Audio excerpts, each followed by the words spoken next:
رمضان شریف میں روزے کن کن کے اوپر فرض ہیں؟ وہ مسلمان ہو اور بالغ ہو، نابالغ کے اوپر روزہ فرض نہیں ہے۔ تو بالغ مسلمان ہونا، بالغ ہونا،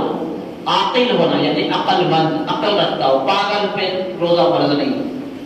پاگل مجنون دیوانے پہ جسے خود ہوش نہیں رہتا اس کے اوپر نماز بھی فرض نہیں، روزہ بھی فرض نہیں۔ تو عاقل ہونا،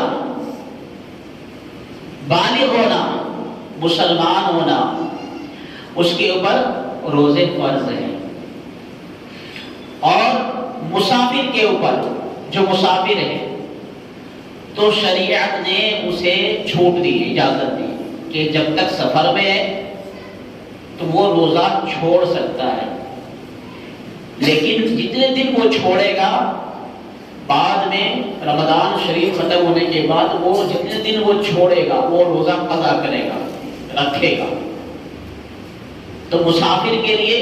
چھوٹ ہے، اجازت ہے شریعت کی طرف سے کہ وہ چھوڑ سکتا ہے اور بعد میں اس کی قضا لازم ہے، قضا تو کرنا ہی پڑے گا، معافی نہیں ہے۔ اور پھر وہ عورتیں جو چھوٹے بچوں کو دودھ پلاتی ہے، شریعت نے اسے بھی مہلت دی ہے، اجازت دی ہے کہ اگر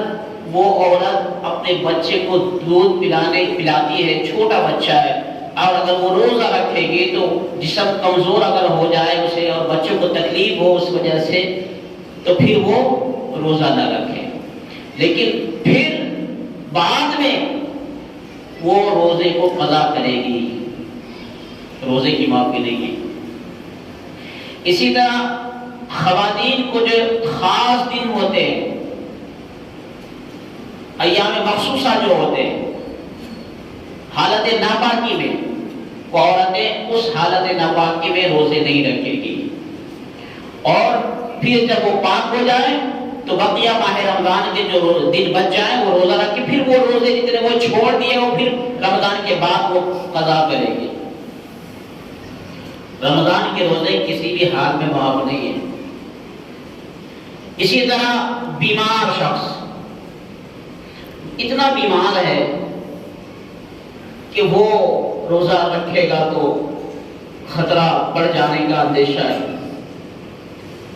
بیماری میں شدت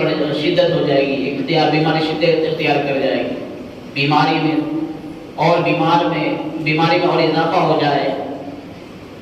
مرض بڑھ جائے، یہ خدشہ ہو روزہ رکھنے سے، اور یا تو اتنے کمزور ہو کہ وہ برداشت نہیں کر سکتا ہو، تو یہ شرعی عذر میں سے ہے۔ تو ایسے شخص کو، ایسے بیمار کو بھی روزہ چھوڑنے کی اجازت ہے۔ اگر اسے یقین ہے کہ میں صحت یاب ہو جاؤں گا اور وہ چند دنوں کے بعد اسے صحت اللہ نے عطا کر دیا تو فوراً وہ اگر ماہ رمضان میں صحت یابی مل گئی، بیماری سے شفا اللہ نے دے دیا، تو باقی جو دن بچ گئے وہ فوراً روزہ رکھنا شروع کرے۔ اور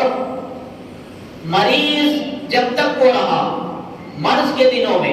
جتنے روزے اس نے چھوڑ دیے تو پھر وہ جب صحت یاب ہو جائے تو پھر رمضان کے آنے سے پہلے جب صحت یاب ہو جائے تو پھر بقیہ رمضان کے روزے قضا رکھے، پھر بھی اسے معاف نہیں ہے۔ یا ایسا کوئی بیمار شخص جو بیماری اس حد تک شدت اختیار کر گئی ہو کہ امید نہیں ہے کہ اب دوبارہ وہ صحت یاب ہو جائے، اس پوزیشن پہ ہو کہ اب امید نہیں ہے کہ وہ دوبارہ صحت یاب ہو، اور گمان غالب یہ ہو جائے کہ اب موت اس کے قریب ہے، اس عمر تک پہنچ جائے، اس حد تک بیماری میں پہنچ جائے کہ اب امید صحت نہ ہو،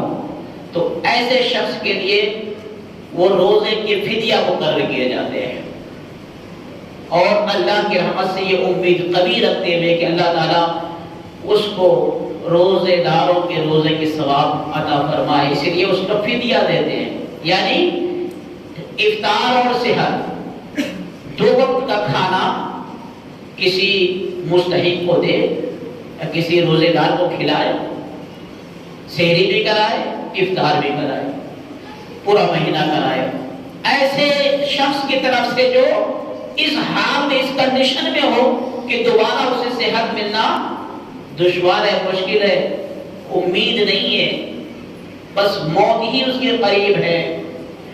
وہ بندہ موت سے قریب ہے، تو ایسے شخص کے لیے فدیہ دے کر اور اللہ کی رحمت سے امید کبھی رکھے کہ اللہ تعالیٰ اس کا ثواب، روزے کے ثواب اس کے نام اعمال میں لکھ دے گا، تو اسے نصیب ہوگا، ملے گا۔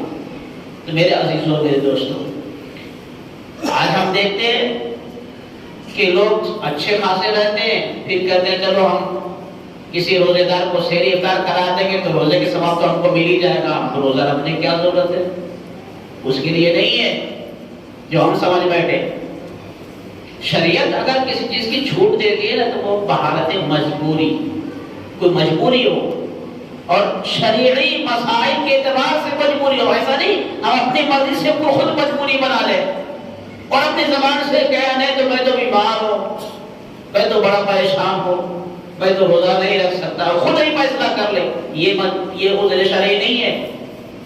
کوئی مسلمان ڈاکٹر یہ مشورہ دے بیماری کی شدت کو دیکھ کر کہ اگر تو روزہ رکھا تو تیرے ساتھ یہ معاملہ